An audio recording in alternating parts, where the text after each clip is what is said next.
Hey, this is Francisca, and this is my mid-crisis life. So I wanted to talk to you guys because I had such a good day yesterday. I went out with a friend of mine who is a fashion designer, and I just met her. She lives around the area, so I met her like 10 years ago. She asked me to come and do some modelling for her, and I haven't seen her since. And then I randomly ran into her on the bus the other day when I had completely mixed up and confused what time I was supposed to be meeting another friend. But, I think I was supposed to get on that bus because I was supposed to see this person. Anyway, so she asked me to come out with her yesterday because she's been doing this work with kids over the summer holidays to teach them how to cut their own patterns, to sew their own clothes. So she's been teaching them how to sew. And they were having a fashion show. They had a fashion show. And she wanted me just to come out and help her out, give the kids a little bit of confidence, teach them how to walk, stuff like that. And it was really, really such a lot of fun to go and be around these kids and to watch them, their kind of confidence and their self-esteem grow throughout the time that we were there, and to watch other kids who didn't really want to be a part of it suddenly decide, oh, actually, I want to do this too. This looks like it could be good for me. So that was really, really good. And then we went out afterwards and she was talking to me. She was talking to me about all these opportunities. Like, she's going to work on a film for 3 months in Dubai. She's got a fashion show coming up in October. She's got all of this different stuff that she's doing. And with all the things that she was doing, she was offering me, do you want to come with me? Do you want to do this with me? You could be my assistant. You could be my, not seamstress. I don't know exactly what word she used, but she was like, basically, you can help me out with all of these things. Like, do you want to come around? I can teach you how to stitch. I can teach you how to sew. I can teach you how to print stuff. Do you want to do all of that? Right. And, just because I'm thinking a lot more about kind of this tendency that I have to feel injustice and to not maybe be as grateful as I could be for everything that all the opportunities that I have and everything that I'm given and all the rest of it. I was really watching myself as she was talking to me. And the funny thing is that when she was talking to me, everything that she said, I had this kind of niggling arrogance about me. Like, you want me to be an assistant? This is what you think of me. I'm an assistant. I'm not an assistant. I'm the fucking star. Like, this is not the exact words, but this was kind of like the sensation that was going through my body. It was like, don't call me a dog's body. I'm not your dog's body. Like, and there's just this sense of, I think, I got this sense looking at myself that there's this kind of arrogance, that I'm too arrogant to pay the piper, to pay my dues, to lay a foundation, that I feel like I deserve everything now without any like hard work and or commitment or dedication, tenacity to whatever it is that I'm supposed to be doing, without really paying my dues. Like, that I'm just like, who do you think I am? Like, as I think about it, I just think like, oh, that's like just, it's so gross. But anyway, it made me think about like, actually, what amazing opportunities this woman is trying to offer me. What amazing opportunities that is. Like, she wants to take me to Dubai for 3 months. Okay, as her assistant, but like, what the fuck is wrong with you that you can't see that? What the fuck is wrong with me that I can't see that as an opportunity, right? And I think it just kind of like reiterates for me that real core level of ungratefulness that I have in terms of my life and what I want that to look like and what I perceive it as and what I feel like I should have, what I feel I shouldn't have to deal with, those sorts of things, right? And when I came home, someone had suggested to me a few days ago that I write down all of the things that I feel are unfair, all of like the injustices that there are in my life. And I felt like it was prime time to do it, coming back from this, spending this time with my friend, because I felt like it was such an injustice for her to even suggest that to even suggest that I should be doing something lesser than what I believe myself that I should be doing, where I think I should be at. So I did, and I wrote them all down, and I'm not going to bore you with what they all are. There's just a lot of unfairness that I feel in my life, a lot of it. You know, for example, it's unfair that even though I'm good all the time, I never get what I deserve. That was one of the things that I wrote down, and that really hit me when I wrote that down. It's unfair that I've had to raise my kids by myself. It's unfair that I didn't get the love that I deserve. It's unfair that other people get to live these lives and I don't do it. And it's unfair that, you know, I'm all alone in this world, and I always have been. And I'm being a little bit flippant and a bit facetious about the things that I've written. They're not by any means something that should be dismissed. Actually, that is the way that I feel. And that is a really deep, painful, I don't know, affliction. I can't even call it a wound, right? Just that's something that I really do feel very, very deeply inside my heart. All of these things that have been unfair in my life, and they have happened, and it is true, and I have had to experience those things. But what was really interesting once I read them back was that there appeared to be basically just two themes that came out of these things. They could basically just both fit into two categories. And I wrote them down because I didn't want to forget them. So the first one is that I feel a lot of a sense of injustice around, or I just feel that I am alone in the world. So I feel like it's not fair that I have to be alone in the world, and I feel a very distinct separation from other people. And then the other theme that came through that was really, really strong was about me not getting what I deserve. So this big comparison to other people, to other people's lives, to what other people have, and a big comparison to the past, you know, what I deserve based on what I've experienced. And, you know, surely karma at some point should come back and give me something good, right? So it's about being deserved of things, right? And what kind of became clear from looking at all of this and kind of identifying that there were these two really strong themes in my life, in the way that I see my life, in the way that I see,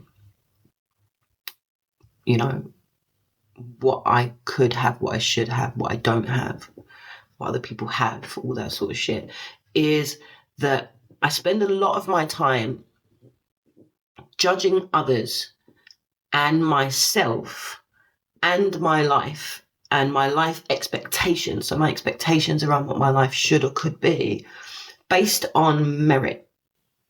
So that I should have more because I deserve it, because I have the merit to say that I should have more. This person shouldn't have as much as they do because based on their merit, they don't deserve it. So based on my past and based on how I behave and based on how I treat others and based on how loving and forgiving I am, I deserve a lot more. So my merit is a lot higher than that of other people's. And therefore I should expect more. My expectation should be that my expectation is that I should get more, basically. And it's really interesting because as a person, and I think it speaks to what I was saying the other day about my mom, I really, really abhor this idea of a meritocracy, this idea of a society where we say this person deserves this because of what they've achieved or what they haven't achieved or what they've done or what they've sacrificed or, you know, what they're willing to do or whatever. And it's quite painful, actually, that I'm being confronted with this being literally one of the core themes that runs through my life, my thinking, my reactions, my responses, my behavior, my emotional state, you know, how I observe the world, my perspective, my perception of others and everything else, my ideal around my current, my past and my future life is all based on meritocracy that I have created, a barometer that I have created about what I think is fair and what I think is just and who I think deserves what based on those things. And I'm always very good at saying, well, you know what? There's that beautiful parable that Jesus talks about in the Bible where he talks about, you know, God being the the owner of the land, and people come and work on the land, and some people do the work and some people don't, and some people skive off and some people come in late, some people work really hard, but at the end of the week he pays everybody the same fucking thing. And I'm always like, how can people not understand that it's not based on merit, but yet everything I do and this whole feeling of injustice and unfairness, which creates a massive amount of a lack of gratitude in my life, is all based on a meritocracy. And it just made me think about the fact that this thing of unfairness, this thing of injustice is something within me that I don't really want to look at, that I don't really want to acknowledge as being part of me, because it doesn't fit with my ideal self. It doesn't fit with the person that I think that I am, right? So it is a part of me, but it's apart from me.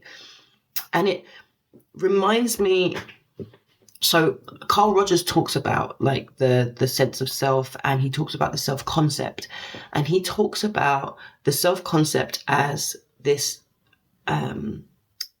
idea of who we are, and that oftentimes mental health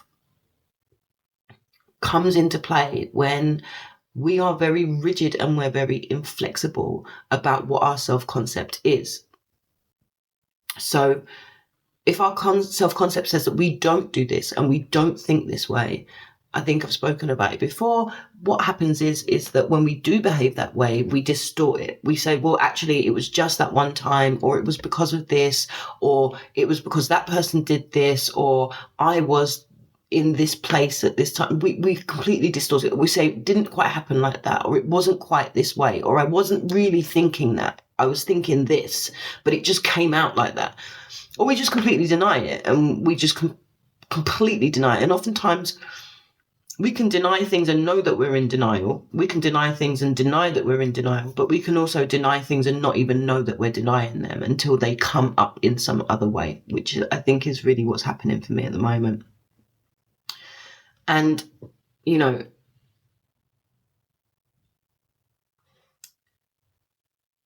yeah, so mental health happens when our sense of self is so rigid that we cannot be flexible and we can't be fluid and understand that sometimes we are one thing and sometimes we are another, that we do have a core self, but around that we're kind of moving, and we need to be a little bit more fluid about how we see ourselves.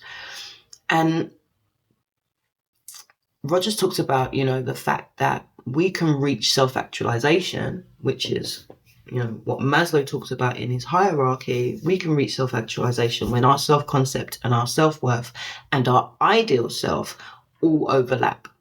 And I kind of see it like, you know, one of those Venn diagrams, you know, where you have like circles, overlapping circles, and then there'll be one point in the middle where everything overlaps. That would be your actual, true, authentic self, right?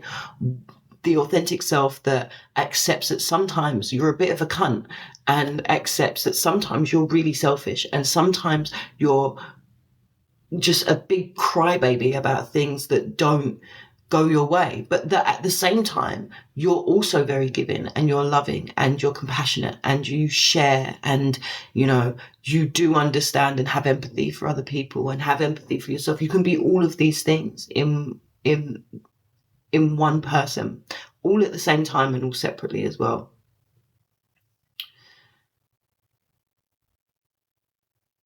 And I think the problem is, or what I'm coming to realize now about myself, because I easily see it in other people, is that there's been this whole part of myself that bases everything on merit, that is living outside of myself. And the thing is if I think that I am this whole person here in this big circle, but then I have this other circle that's out here and living outside of myself, the problem is that unless I envelop it into myself, I can't do anything about it. So there's actually beyond that an actual bigger, wider sense of self, like a wider self-concept that, that envelops all of these different aspects, even the things that I think are not me. And the thing is that when you kind of begin to start facing these things, and I've done it in other ways, in other areas, with other parts of me, and you know, this realization hits, it's sometimes it can feel really discombobulating, and sometimes it can feel like this thing is so big and it's so vast and it's so intense because you've been denying it for so long that it's insurmountable in a lot of ways. But actually the key is to bring that part of you into yourself, to stop denying it, because while it's outside of yourself, as I say, you can't really do anything about it. So you have to envelop it.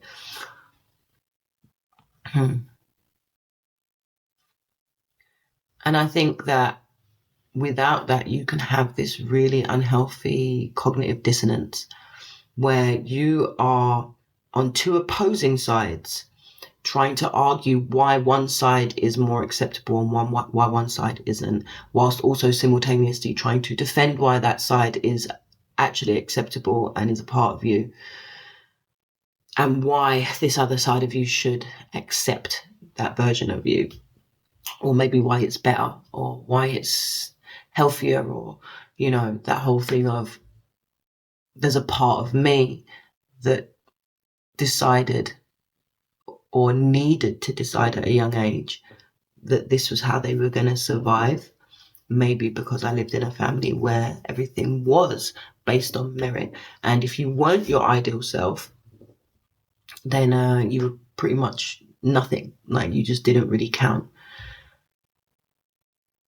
So maybe at that point, a very, very young me who had absolutely no context of the world and didn't really understand the wider connotations of any of this made a decision that in order to survive, we needed to judge ourselves against absolutely everything, and that we would only get what we deserve. So therefore, we needed to act a certain way in order to achieve that. And when we don't achieve it, that is evidence that we didn't fucking deserve it. And if other people are achieving it, then we should judge them based on what we have decided is meaningful, and then judge that person for, or be jealous and envious, or justified in feeling that way, in feeling jealous or envious of these people. So having looked at all of that, I think that the dissonance that I'm struggling with at the moment is that really what I want is I want connection to others. So firstly, I want connection to other people, because feeling alone and feeling lonely, feeling by myself, having to do everything by myself was a big thing that came up for me. But the problem is that I'm comparing myself to other people, and therefore through that comparison, separating myself.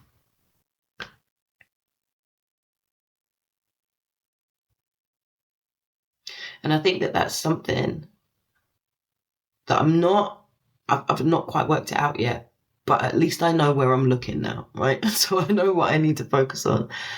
And then I think the other thing that really came up, the other dissonance that I have in my head, is that I want a future that is free and feels free.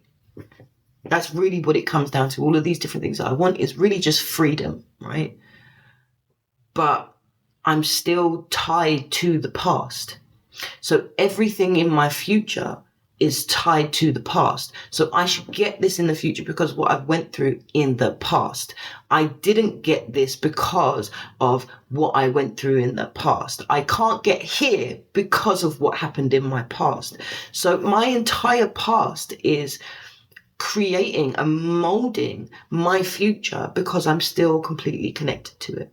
So there's some way that I need to cut that cord and let go of the things that have happened in my past even more deeply than I already have done. And again, I'm not really quite sure how I'm going to do that. I don't know what that's going to look like. I don't know what that process is. But as I say, knowing what to look at, knowing what the next level is, level up or level down, whatever way it is, but knowing what the next level is, having stripped this level away, knowing what the next level is that I need to look at is all I can really do at this point in time. So yeah, I think that's really it. But I'm going to say some stuff that I'm grateful for. Let's see.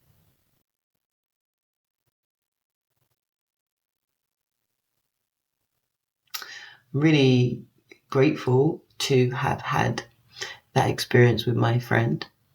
And on that note, really grateful that she wants me to come and do things with her.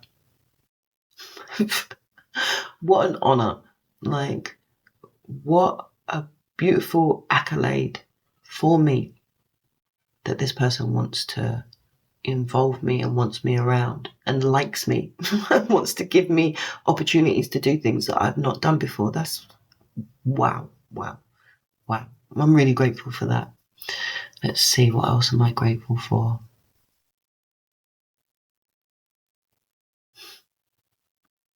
I'm really grateful for the pain and anguish that I'm feeling at the moment, having identified and realized and acknowledged this part of myself that is ugly and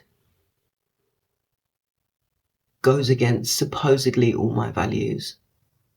I'm really, really grateful for the pain and anguish that causes, because that is motivation and it's momentum and it's energy that can be rechanneled into doing something different, making something different of this pain and anguish. Also, it tells me that it's real, It tells me that it's raw.